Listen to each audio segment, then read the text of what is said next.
Alrighty. Episode 5. Not including the emergency press conference, we have got the one, the only, Lockie Whitford after his first attempt at Bilgola500, just to talk us through it, because there's obviously a lot to unpack in the emergency press conference. We managed to get through it. I think everyone had the best laugh they've ever had in their life, but we needed to hear from the man himself. So, Lockie, welcome to the Bilgola500 Pursuit podcast. Well, thanks for having me, Sean. I know everyone's been calling out for, Warren, the big dog, to be on the pod. But everyone's going to have to just settle for probably the second most promising athlete in the pack, I think. Athlete's a loose term, I suppose. But maybe I think we dive into, how did you think... Okay, so first question. Have you actually ever done the course? Because I think we have. Yeah, we did it. Well, see, this is where I was confused, because you said in the last podcast, I think, that you'd never done the course. Mm-hmm. Is that right? No. So the course that you and I did, we've missed the... Okay, God, so it was a little mistake on the first. There's been a few mistakes. So like the Mariposa, Fairview, Outlook, like the one that you missed again. So like technically before this all started, I had never done the actual course. Yeah. We've done very close, Yeah. But never the actual course. So the one that we did together wasn't the actual course. So to answer the question that I asked you, no, you have never done the course. So, okay, all right. So, no, I've never done the course.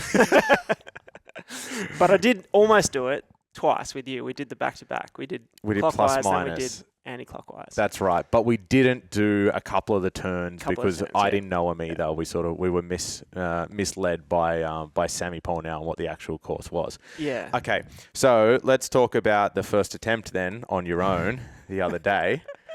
I've been hounding you. I've been offering, hey mate, do you want to go hike it? Do you want to do this? But you've had a crazy few weeks. Maybe you talk about your last few weeks. Oh, well, that's just boring. I've got it's just work and kids and all that, and obviously training. Yeah, it's been a big week of training. It's probably been my peak week. This last week and last 2 weeks probably been my peak. Covered the most Ks. How many is that total? Oh, it's in the tens. It's in the tens. Okay, yeah, that's good. Tens. Yeah, so I'm pretty, and then, obviously I realised just the other day that I had to actually do the course before the day. Mm-hmm. So I didn't realise I'd forgotten that it was a qualifying requirement. Yeah. So it's a criteria. Yeah. And I'd also forgotten, like everyone's talking about, it's, they're memorising the course, and I'm like, how hard can it be? But it's like, you forget, because when you're sort of running on trails and stuff like that, there's not that many turns a lot of the time. You sort of just, you're following a trail, you go in the right direction more or less. But this is like, you've got to go left on this street, right on that street, get this cut through here, jump through this person's backyard. It really is. And I think for people when they I know I took a friend of mine, Kaz, through it for the first time on the weekend, and because she's seen it all over Strava, she's like, I really want to do it. And I was like, I'll go with you for the first time, because it's really difficult to get around that. But in saying that, I did think you were going to be able to do it. I didn't think yours was going to be as a horrendous attempt as what it was. Well, so did I. Like, you were very confident, hey? Like, you thought you were going to get around quite easy. As in, not easy as in effort, easy as in you knew where to go. I was quite confident that there was going to be no issues. I thought my problem was going to be, you do it when you've got, access to your phone and your watch and whatever. But then it's remembering every turn. But I thought, it'll be fine. No worries. So my problem now is that as I was running, I was committing all these turns to memory. So I'm going to be fucked on the day if I've only got 2 weeks now or less. I'm away from Wednesday till Monday. Mm-hmm. I've still got to qualify. You're still not started yet. I've still got to taper. I've left it quite late. Yeah. I'm starting to get nervous. And we've spoken about this on the podcast we did before you did UTA. Like, this is your style, though. It's my style. This is your style. But I've rarely been quite so nervous. Okay, good. That I've good. I like hearing that. I've botched it. Well, you've definitely botched it, 100%. Hey, when I did my emergency press conference on your Strava post, I gave you big props. I said, well, he's made it to Porters. He's got to the start line. At least he knows where it starts. Thanks, Dunsey. You've dropped me in it, haven't you? I've since had some birdies tell me that it didn't go exactly to plan. Do you want to talk us through that? It wasn't. Yeah, look, when Sean said that, I did laugh out loud because it's in fact incorrect. I didn't make it to the start line. I made it to the roundabout at Newport. What's that? Sea View or Sea Beach, I think. I've got the GPX file on my watch. I called Dunsey and I said, like, I'd started running. So you had started. I'd started, yeah. So from the roundabout. So basically, I'd loaded up the GPX file onto my watch. I'd never done this before. This is what sunk me, right? I'd loaded it up. Have you ever used a Garmin to navigate with the It's great. Does it work? It's very good. Oh God, okay. Well, it didn't work for me. Okay. So, on the original GPX file that Dunsey sent me, must have been an old course or something like that. Sort of the Bilgola500-ish or something like that. Anyway, it starts at the roundabout, and the start line is behind the finish line. So it's like a loop, but it overlaps a little bit. So I take like a couple of 100-meter run up because, I want to be belting through the start line. You got a rolling start. I got a rolling start, yeah. So I come around the corner and I'm hooking, like I'm sprint start, like 3-minute K. I'm trying to, knock Bryn off his perch, obviously. So I come around the corner, belting along, and then I go through the start line, beauty, and then immediately go through the finish line because it's like a little overlap start. And my watch goes, hooray, you finished, and then stops navigating. So I'm going along. I've done like half a K, and I look down. I'm like, it's not telling me when to turn, and I'm like all the way up the next hill. And anyway, I was like, what do I do? And I tried to change it all up. And anyway, I called Dunsey. I was like, Dunsey, I need help. I was like, how do you work this Garmin thing? Like, how do you do the file and whatever? And he was like, oh, I don't really use that feature. He was like, where are you? And I was like, well, I'm at the roundabout. He's like, what roundabout? He's like, you start at the oval.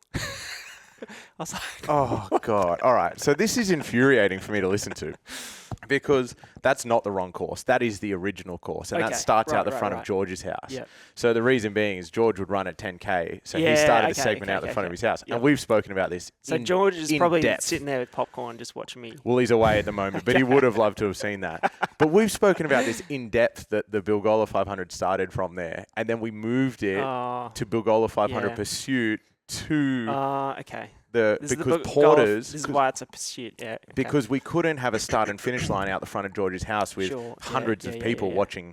Of course. So we had to move it to Porters. Yep. So the fact that you didn't even know that is insulting as well, with how much effort we've gone into explaining the history of the course, creating new segments for the Pursuit. But this is why it's a qualifying criteria. It is, exactly. So you can learn these things. Okay, so the fact that I gave you props on going to the start line was completely incorrect. You went to the old one, started, and it does continue to navigate if you just keep running.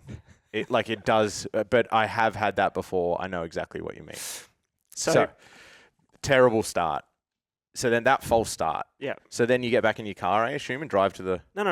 I'd run to the start line. So I'd taken the tinny So you stopped your watch? Home. I'd parked my tinny at the Newport Arms. Run from the Newport Arms to the roundabout. You're kidding. You're not serious. I'm serious. You took your dinghy, you parked it at Newport Arms, and then you ran to the start line, which is George's house, the roundabout, which isn't the start line. And then you got a rolling start, sprinted through the start line, immediately stopped. Yeah. Rang Dunsey. Yeah. Oh my! And then I had to run all the way to the porters, to the actual start line, which is miles away. I'd run half a marathon by the time I got to the start line, and it was like well overdue. Jesse's trying to go out for dinner. She's like, I haven't even started. Jesse's Lockie's wife, for those listening. So then I finally started, and I'm calling Dante. I'm like, does it matter if I start on the grass or the road? Which one do I do? So I'm trying to get every detail right, and I'm studying the course. I'm like, okay, and I'm following my watch, and it's showing me the path, and I'm like, okay, rolling start up at the Dunnies, boom, like belt it down the road. Is it the road or the grass? It's on the road. So I started on the road, so I got that bit right. And then I'm hooking along, go up the water tower stairs, which I remembered. Got to the fork where it goes left or right, and looked at my watch and it was like, went right. So far, so good. Kept going, looked at my watch, and then I just followed my watch the whole time. And that's the reason there was very little backtracking or hesitation. I didn't know that I'd gone wrong at all until I got back to the oval. You thought you were doing the track the whole time. Yeah, and I was I was going hard. Like even that bit where you said, oh, this is the moment where he was like, fuck this, I'm out of it, and just like went over the plateau and down. I was still following my watch. I think what happened was my watch was like, you know how if you take a wrong turn or something, on your Google Maps or whatever, it just reroutes you. It tries to reroute you back to... No, it just tries to get you to the destination. So my watch was trying to get me to had decided at some point that it knew a better way. And it was just trying to get me to the destination. This is so much more of a debacle than I thought it was. This is 10 times worse than I gave you credit for. Yeah, and so I've committed all this to memory now. So that night, so I got up to the shops, the Hold on, sorry. I'm gonna go through this because I've got so many questions, and I don't want to jump too far ahead. But let's go right back. You said you started your watch by the Dunnies, which are on the other side near Canimbla. You ran all that way, but your GPS didn't kick in until you're halfway up Water Tower stairs. I don't know what happened there. Okay, so let's say that's a technical error because I think the whole thing's a technical error. Oh, okay. So I've used the navigate feature on the watch. Is that what you do? Navigation, yeah. Navigation. Yeah. So I've hit that. See, when I did some of my training runs, it didn't record elevation or map.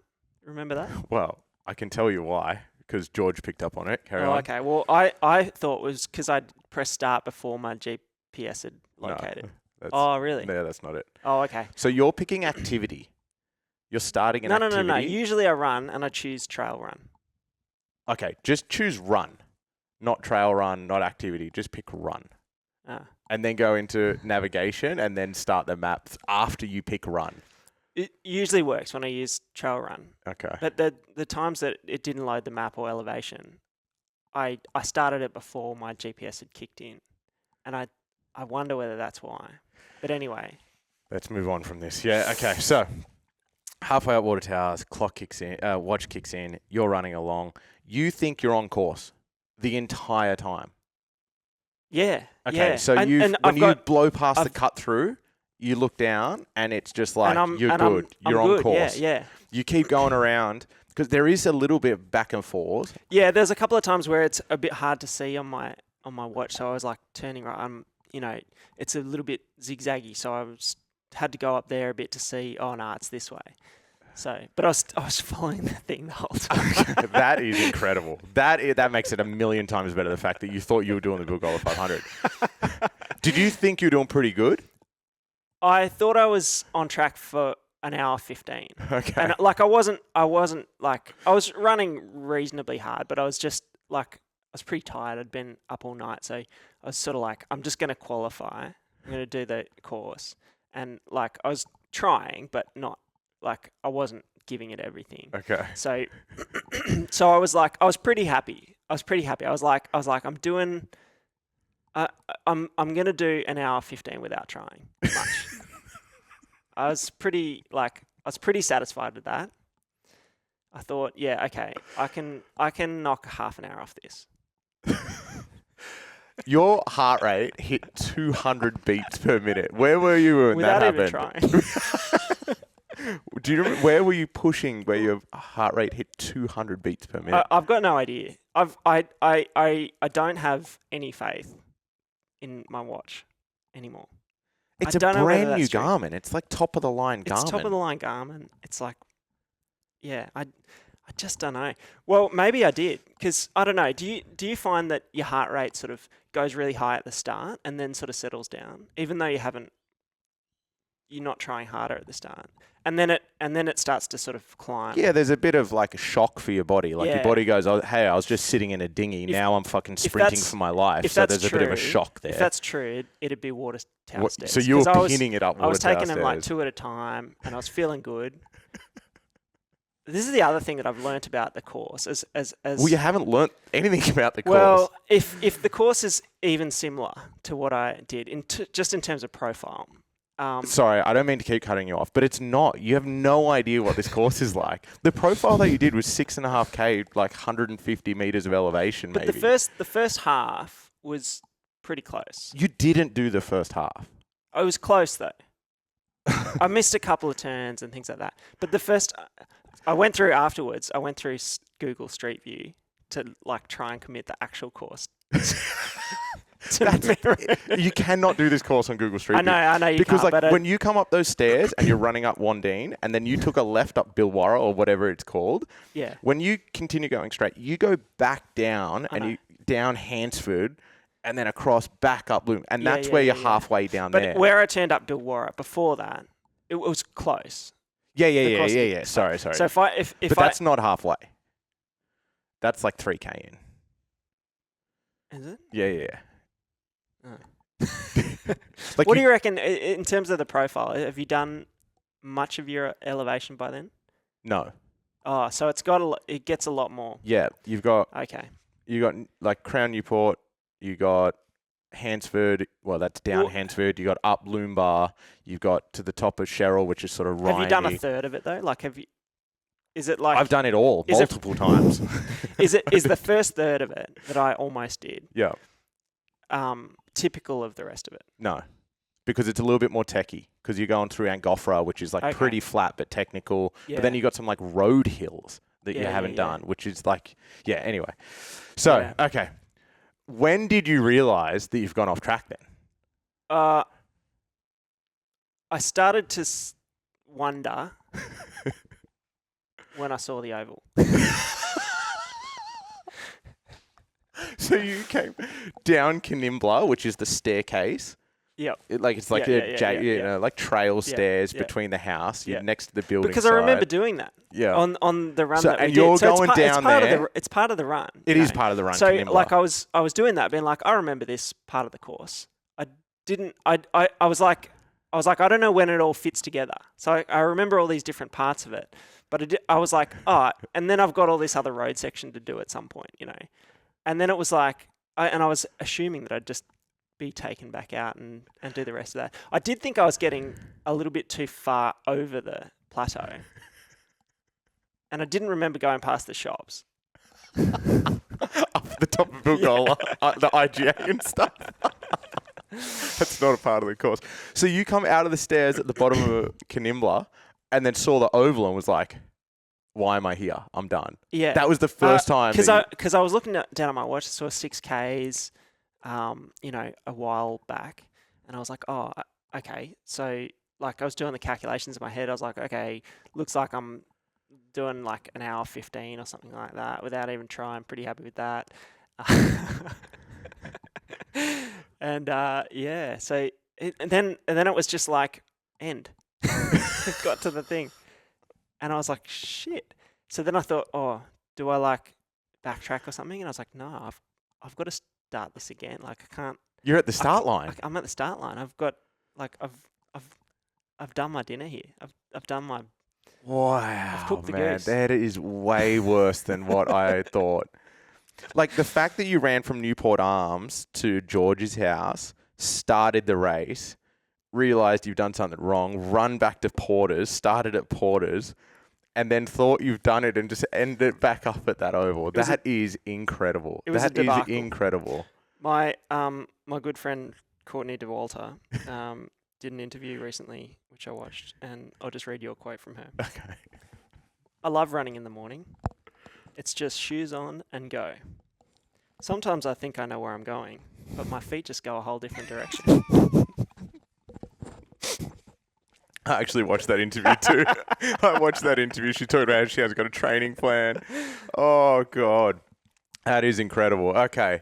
Well, and then I get a message from you. I don't like to talk about personal messages on public forums, but I am going to in this instance, you know, because I talked to some people off air about Bilgola500 and what's going on. But I get a message from you saying, hey, man, to do the qualifying criteria, can I do it on a bike?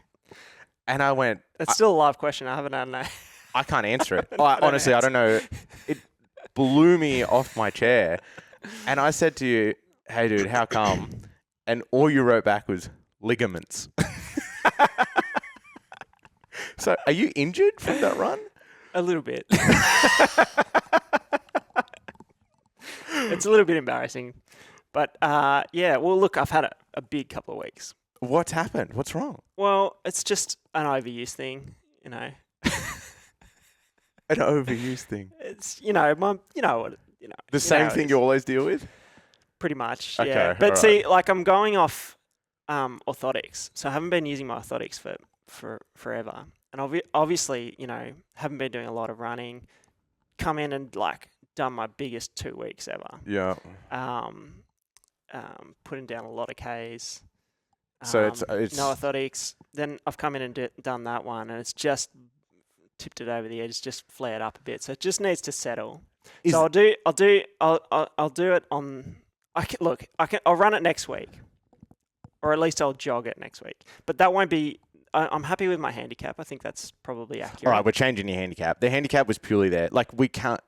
I don't want to give you 56 minutes because more than likely we're all going to finish. We're going to have to wait around for half an hour for you to finish if we start then. I don't think so. So we're definitely changing that. But what I'm more concerned about is that you're just not going to do the course. So can you please do it with someone? I've offered multiple times to walk it with you.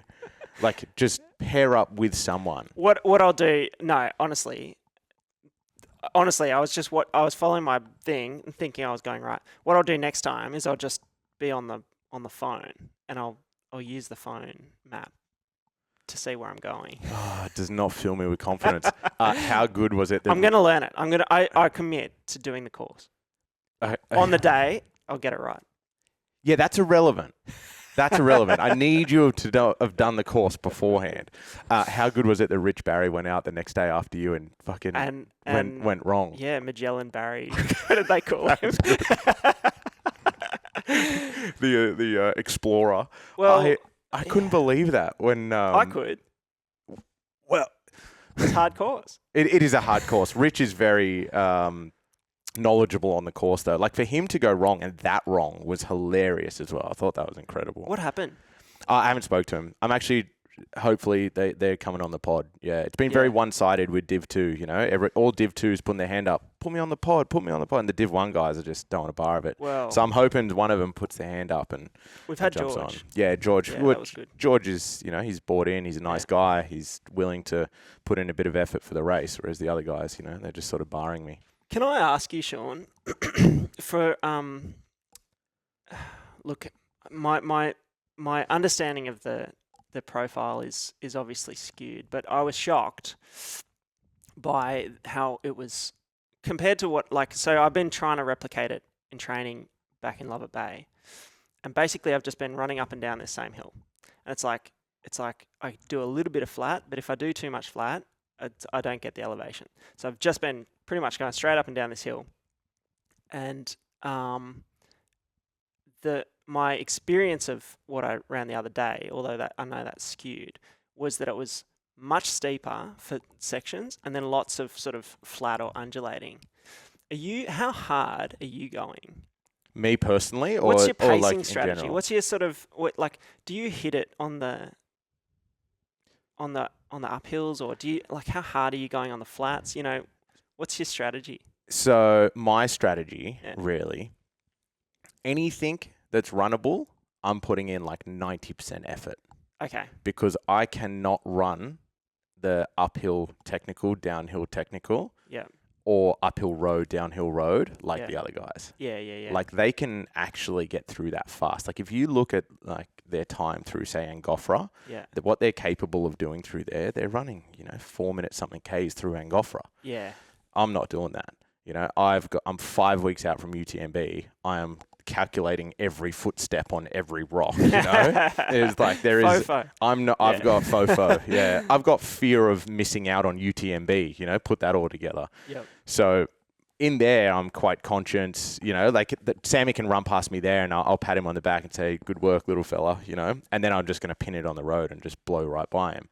So yeah, my one's a bit skewed because I have a race. If this was my A race, I would be on those techie downhills and stuff like that. I'd just be letting my legs go, arms flailing, down Canimbla. I would just be going for it, which I highly recommend you should do as well. So you do that plus go 90% on the flattish bit. That's what the boys are doing. If you think, like, Brendan ran that in 52 minutes. On the yeah. So you pretty much, like those guys they're just going as hard as they can all the time. They're not holding back. I think they're holding back a little bit on parts very strategically, because running off a hill is quite hard. If you absolutely gave it all up, say, Loomba, for example, once you get off the top of the hill, you're going to lose more time than you're going to gain running Loomba. Running off the hill is quite hard. So they're holding back a little bit on those climbs. So then when they come off the hill onto that flat, they can go back to running 4:15 Ks and stuff like that. Yeah. But I don't think anything that anyone else does applies to you in any way, shape or form. So I wouldn't look into it too much. I would come up with Lockie Whitford's personalised strategy on how to navigate the course and how to be a part of the race in the best way possible rather than running up Bilgola to IGA. I was, that's right. I was alarmed when you alerted me to the fact that I had 200 beats per minute. Mate, I would go to the doctor. That is insane. That is insane. I was laughing so hard. I don't believe it. I 100% believe it. 100% believe it. All right, let's call it there. Lockie, that, absolutely incredible. The videos... Can I clarify, the video when you got the Legionnaire's hat backwards blowing in your face, is that you going home? Or did you feel... that's me going home. That was you. That was all legitimate. So, I mean, I'm taking the piss, obviously, when I'm going there, taking the video and stuff. But all full of confidence. I was not that confident, but I was still confident that I would do the course. And then that is me going home. With the hat backwards, just... Like, you were beaten by the Bilgola500. It's beaten me, but I'm not down. You're not down. You're beaten, but you're not down. You will be back next week. Yeah, next week. All right, Lockie. I look forward to seeing the next one. Far out. I cannot wait. But I really do hope that you get the lap in before the day so I can allow you to run on the day. Because if not, you're just going to have to stand at the finish line and wait. Okay, you heard it here, guys. It's guaranteed. All right, thanks for coming on, Lock. Appreciate it. Hopefully we get one of the Div 1 boys on. Once they pull their finger out, come on and have a chat with me. Yeah, come on, guys. It's We got Paul, we got Rich, we got Warren. Look, some of you guys I haven't even heard from. Lachlan. Lachlan, that's... I don't know if he's going to be allowed to start on the day. Brian... The fact that you said Brian Brannigan and Brown, I hope you're kidding, because he was long gone. He was gone a long time ago. I did suspect that, but far out. There's a lot of people that I know names, but haven't heard voices. All right, guys. Well, appreciate you coming on, Locke. Good luck next week on your lap, brother. Cheers, guys. Bye.